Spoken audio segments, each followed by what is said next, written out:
Welcome back to the Property Investing Roadmap podcast. An investment in knowledge always pays the best dividends. My advice is consider the long term, the medium and the now. I'm your host, Damian Collins, here to help you navigate the twists and turns of property investing. If you're wanting to snap up those opportunities in a competitive market, you need to be on the ball and be ready. The first part is start early. What's your goal in investing?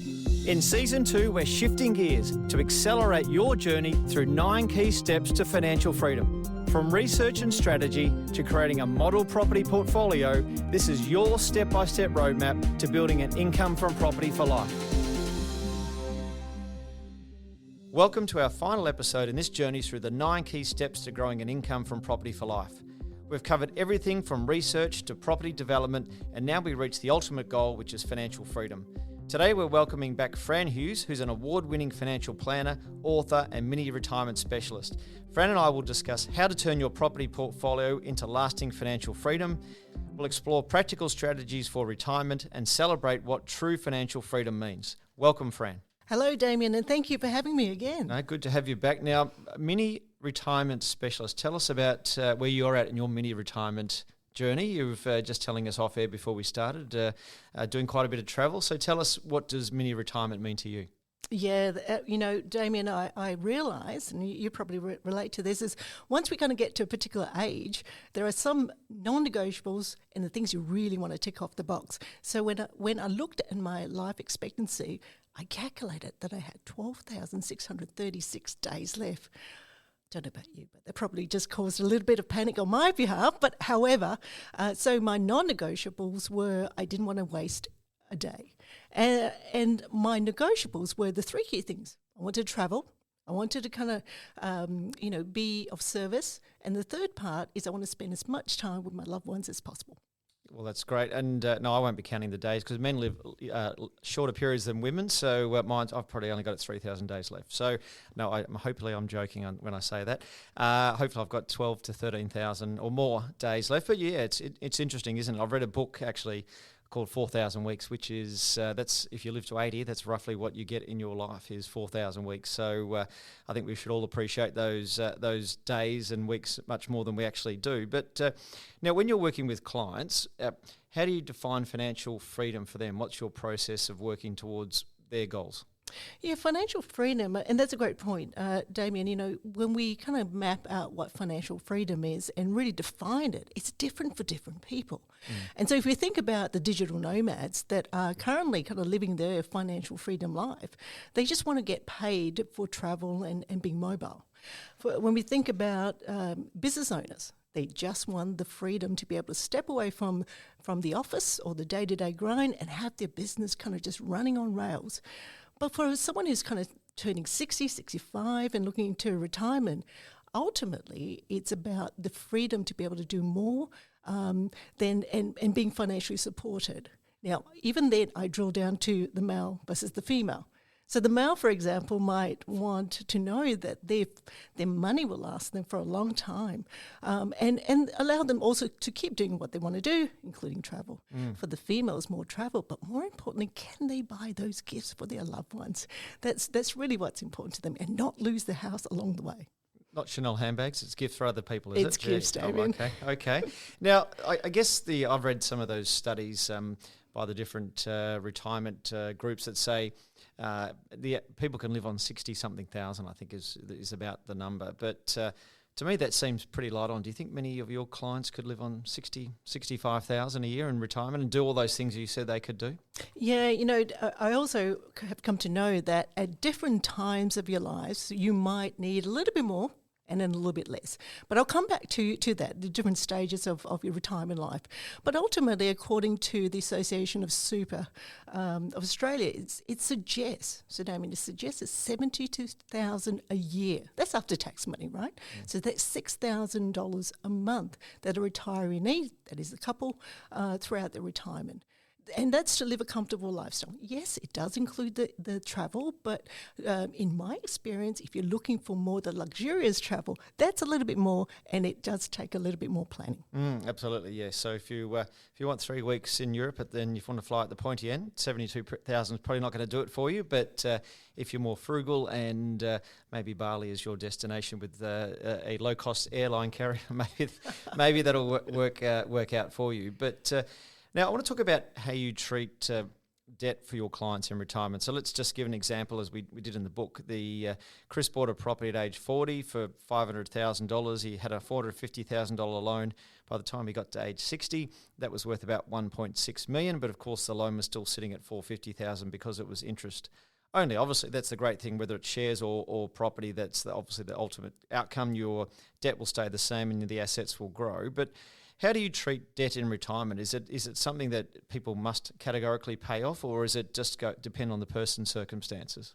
So at the moment, in the past, it's always been about pay off the debt. Now, if you and I remember back in the early 90s, I remember my first time I bought my home, it was $70,000, and I had pretty much close to $70,000 in debt. At that point in time, now remember this too, it's all about time. Time and discipline is your friend. So we think about that. At 24, I was earning $24,000, and I had a debt of $70,000 thereabouts. At an interest rate of about, at that point, was more like 17 or sometimes even 20%. It was about half of my income going to pay the mortgage. Now, because time is your friend, let's think through those numbers. 70,000 back in the early 90s. Today, that property is worth 750,000. That's tenfold. Yep. Right. So if my debt was still 70,000, as a percentage, it's less than 10%. Now, I also look at debt in a different way. So if I look at the old way, it's paying off your home debt. And there is a good, bad, and ugly debt, but we'll come back to that. But if we were to look at the strategy of just paying off that debt over a 30-year period, my loan for that 70,000 over 30 years is now done. And I've got this net property generating XYZ in income for me. Yeah. So yeah, there are ways of playing debt, but it's got to fit in with your budget.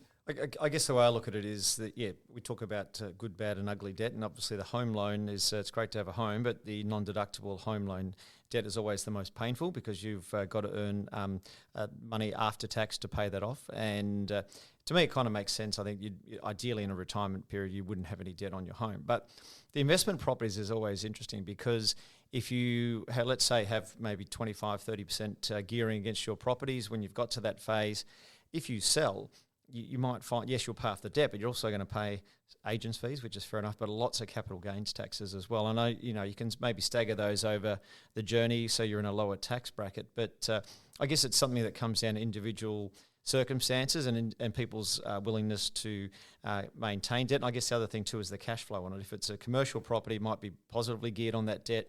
If it's residential, it might be negatively geared. So I guess it will come down to individual circumstances generally, won't it? It will. I heard a saying the other day and it really kind of, caught me by surprise, but I loved it. And what it suggests is that income creates a lifestyle. Your net wealth creates financial freedom. Yeah. So we think about the 1.6 million and the debt is 450,000. The net wealth of this person, even if they did absolutely nothing but to rely on the income, there's more income coming in that covered than the debt itself. And look, that's ultimately the goal, I think. In a perfect world, you would live off the income stream for your investments, not have to dip into the capital, and that's the ultimate goal. Of course, it'll depend on everyone's circumstances, and we'll talk more about that in this podcast today. But just want to give another example that was in the book. So Tim, who had a $5 million property portfolio, he refinances it to access $1 million. Now he draws down on some of that debt, which is effectively against his capital, and has other money in the redraw. Now, I guess that can be done, but there are some risks to that, isn't it? Because your debt is still growing every year. Yeah, that's right. The other two things and I just want to remind your listeners, is that there are two what I call subtractors. I call them detractors, really, and that is tax and inflation. So if the assets are not held in the right structure chances are if you decided to liquidate it, you're going to have that issue of tax or even income. If it's not in the right structure, the income, the positive income that you receive will actually be determined by, I guess, your tax position. Yeah. So that's a consideration. For most people, they think they do hesitate, one, to either retain the property or sell the property. And that's where good advice comes into play, doesn't it, Damian? Yeah. Look, there are reverse mortgages. They're not that common. I don't know if you see. You can effectively do it yourself by getting a loan against your property while you're still working and have an income to service it, and then you get to retirement and you can draw down that capital. Again, you want to be careful about that because that will grow each year and obviously interest on that. But there are reverse mortgages where the bank will actually lend against the asset and capitalise that interest. Do you see many people utilising those? Yeah, reverse mortgages were quite popular in the past, and I think though with inflation and increasing interest rates, it's really kind of come off the boil. There is a place for it, but certainly it's got to be kind of suited for the individual. Yeah, and I guess the other thing that's really important, you mentioned you've got 12,636 days left, and hopefully I've got somewhere close to that, or maybe more. But time will tell for both of us, Fran, eventually. But that's an important point, that people are living longer, and even if you're in your 60s, certainly if you reach that age, you can often expect to live another 20 plus years, and that's obviously a long time to generate income and have money to spend. And I think you mentioned earlier on, though, that, your spending patterns are likely to be much higher in the early phase of your retirement, aren't they, than towards the back end? Yeah, so the numbers, then the research kind of suggests that the different phases of your retirement would actually also dictate how much you'll be spending. So in the first part, I mean, the first stage of retirement is the planning and it's the anticipation. And the second stage is when you actually retire. And that's the fun time. You know, you're on a vacation, you're looking at holidays and the anticipation and the honeymoon period. Yeah. Now we move then into the next phase, which is kind of like, okay, what have I done here? I've stopped my income, and you start to reconfigure what does retirement look like to you. And I'm going to jump to the fifth stage. Now the fifth stage is such that most people forget that actually you've spent that the first part of your retirement on holidays and big ticket items, upgrading the home, upgrading the cars, buying things for the grandkids. And then you kind of move into more like your 80s and your 90s, and you're thinking, you know what, I've done all the travel that I want to.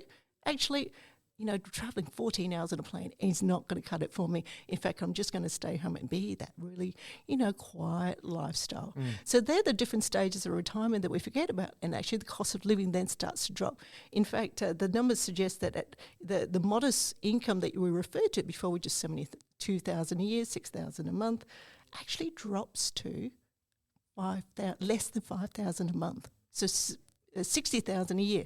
But I would suggest, from my experience, it's more like $48,000 a year. Really? Well, that seems very low, doesn't it? And I'm sure most people who are working age think that that would be impossible, particularly. But as you know, of course, when you're working, you've got a mortgage, you've got children, all those things that will disappear, hopefully, out of your financial life, not your life totally. That you won't have all those expenses. And look, I very much remember my grandfather, and he passed away at 97.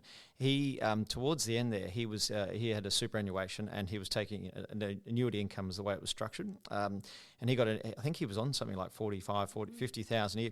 He couldn't spend it. And particularly in the last 5 or 10 years, he was giving it away to my mother and her siblings as well. So it does go to show that if you lived a decent life, but I didn't. By the time he got to 90s, didn't get to travel so much and all those other things. So as you say, you live a quieter life.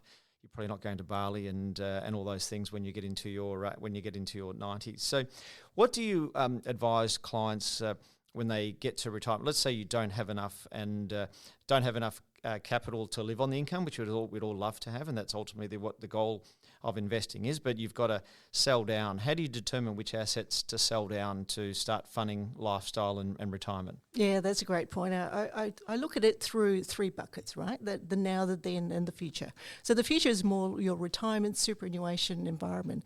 Now, the great thing about superannuation, and yes, everyone talks about it, that's because it's got its superpower. And that is by the time you retire, it's zero tax. So wouldn't we love that? Zero tax by the time we retire. The middle part is more around, okay, well, in fact, I'm not going to be able to access my super, and that's where property comes into play. You've got a lot more flexibility. It's the here and now. It keeps up with inflation, and you can really either refinance it or you can sell it. There are the two options. And in fact, in your chapter, you talked about the key, the options that investors have is either retain, sell, or a combination of both, and I like that. Yeah, and look, that's what I think is in the perfect world, you're going to retire on the income stream, and that would be fantastic, and you'd have no debt or very little debt, and happy days. But that's of course not necessarily going to be real for everyone. If you start, sooner you start, the more likely you're going to get to that situation. But it's never too late. But certainly another option is to maybe sell some of your portfolio, and I think that probably makes more sense for people if they've got superannuation as well. You got assets outside of that. Well, again, maybe the super's still in a tax-free environment, or you got to take some level of pension out. I think is it 4% or of assets or something of what you got to take out. But that's a tax-effective environment. Maybe there's utilise income and assets outside of that. It's all, and that's why I think anyone who's got investments and getting that. If you haven't already, you really need to go and see a financial planner about just managing that whole process. There's a lot to it, and tax and other implications. So you really want to go and talk to an expert. But yeah, ideally you would, even if you have to sell some of that to be comfortable, but we don't want to sell. One of the options is you could sell everything, but I think given all the capital gains taxes you might pay, and it just seems to be throwing everything out, and you'll end up potentially losing 20% of your wealth to the capital gains tax. So what do you find, Fran? Anyone just wants to sell up everything and put it in term deposits, or most people sensible and realise that they've got 20 plus years to live and still like to keep a balanced portfolio? Yeah, so there is always the temptation of selling everything and then starting from a clean slate. But my advice is consider the long term, the medium, and the now. And how I look at it from an asset position, and what an asset position looks like is where do you want your investments kind of sitting in that space. And it's quite typical of it having at a 60, 30 and 10. The 10 being cash. Yep. So cash, 10% is liquid, it's the here, the now. The 30% is when you'll be able to access it. The 60% you won't access it until you retire. So that's when that property issue of, actually, I've got 30% that I can call on. It will keep up with inflation. It's gonna meet my goals, and I've got options to work with. And it's important to be thinking about this well out from retirement, because as you would know, Fran, of course, that there are ways. When you're getting closer to retirement, or even sooner than that, you can make some quite significant after-tax contributions to superannuation to really boost up your balance. And as you mentioned earlier, that's probably the best environment for any wealth, if you can, is that tax-free environment. You don't get that anywhere else outside of superannuation. So you don't want to go and talk to your financial planner after you've retired, because I think there's work tests around contributions, and it's a complex area. But when do you find on that wealth journey that most people start to think about getting financial advice? And then the second question will be, when probably should they think about getting financial advice? Well, if you think about a plane landing, the longer the runway, the better, the smoother the land. So it's the same with financial planning, the same with retirement planning, any planning really when it comes to your investments. And you talk about, when you invest, you need to give yourself at least the time to cycle. So if we think about that at the very least, let's start with 7 to 10 years of planning. So if you're thinking about retiring in 10 years' time, start planning today. And it's not to say that even the younger generation can't start planning. There is always an opportunity to invest. Yeah, absolutely. And you've got to get advice also around structures and everything else. So there's lots for people to be thinking about. And I guess over the journey, you've been in this environment for many, many years. It must feel rewarding when you have a client you've worked with for a long time who gets to that phase and they go, wow, this is the lifestyle we're going to have hopefully for the next 20 plus years. Just tell us maybe some of the stories that you've had on, without the names, of course, keep their privacy, but just some stories that you could possibly share about people who've got to that back end, because sometimes it does seem hard on that journey. You've got, particularly if you've got property, might be negatively geared, tenant headaches, but maybe just tell us about the back end, what you've seen in some of your clients when they've got to that financial freedom status. I've always said that my biggest challenge as I've kind of put my clients into that retirement phase is trying to keep track where in the world are they right at this moment. But to that end, it fills me with joy knowing that they are at the place that they want to be. But typically, these clients would have started with me more like 10 at a minimum years ago. For a lot of them, they kind of started with me more like 20 years ago. You know, when they're starting to build a business out, they're going through those kind of pain periods, but then now they're looking back and going, yeah, I'm so glad I made that choice to get professional advice. Yeah. And look, ultimately, that's what we all want to get to. We want to get to that stage in life where we can, doesn't have to be 67. I'm sure, as Fran, who's had many retirements on that journey, and I'm sure there's people who've got to financial freedom early and have had that choice. And I think that's a really critical thing. We know as we sit here today in the mid-2020s that the retirement age has now moved up to 67 if you want a government pension. And of course, we know with the continuing ageing of the population, which is good, that it means people are living longer, but also means we're not having as many children as we possibly need to fund the to get the workforce, to get the taxes. There's always going to be that pressure, I think, to push that back further and further. You know, when the pension first came in, I think the average life expectancy, when it was 65, the average life expectancy was about 66. So most people weren't living on that pension very long. Now there's people who might potentially living on it for 20 plus years. Obviously, if you've got some assets behind you with the interaction of the income test and the assets test, you may or may not get a pension at all, or you might only get a part pension. But nonetheless, as your capital depletes in retirement, the pension will start to come up. So I think there's that real pressure that will continue to be on governments to look at pushing that age brackets out further. And that's one of the things about investing, and what I really want to get across to people in the book is if you invest and take control of your own financial destiny, you're not relying on the pension. And that's one thing I'd love to see everybody listening to this podcast get to that point. They're not relying on a pension, not relying on when the government tells you when you can retire. You create your own financial freedom by investing well, starting sooner, and then you can retire. And I think that's what I'm sure what you see in a lot of your clients. They got too much money, they don't get the pension, but who cares, right? That's right. I mean, the pension, I think you and I can kind of just forget the pension. Yeah, I'm definitely not getting one, I know at that. the age of 17, we ain't going to get it. So with that, yeah, the aspiration is not necessarily to rely on the age pension. Age pension, well, you know, the little benefits that it provides you is good, but it's not going to cover your lifestyle and costs. Yeah, and it's a safety net, right? If everything else, whatever happens in life goes doesn't go quite to plan, it's nice to know that there's something there, but certainly I wouldn't. It's not something to aspire to, living on the government pension, because it's not going to be a great life. Might be a comfortable life, but you won't be travelling, doing too much travelling if that's what you're relying on for your pension. So, Fran, what final advice would you give investors about achieving and maintaining financial freedom?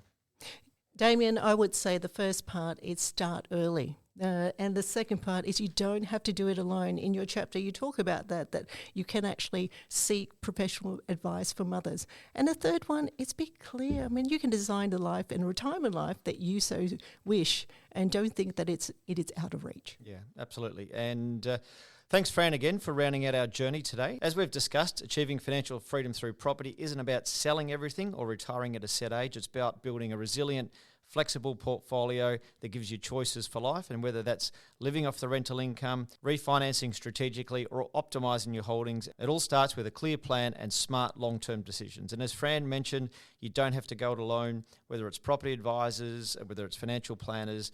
There's plenty of people out there who are good quality, who can help you on that journey, and getting the right advice is certainly well worth the fees you pay. You've got to play the long game. Starting sooner is always going to be better. You're going to ride out more of the cycles, just that compounding capital growth. And we all know, I'm sure you've all heard of Warren Buffett, even though he's more in the share market and buying businesses, he's made well over $100 billion just by buying good investments and holding on to those in the long term. So we all don't have to make $100 billion.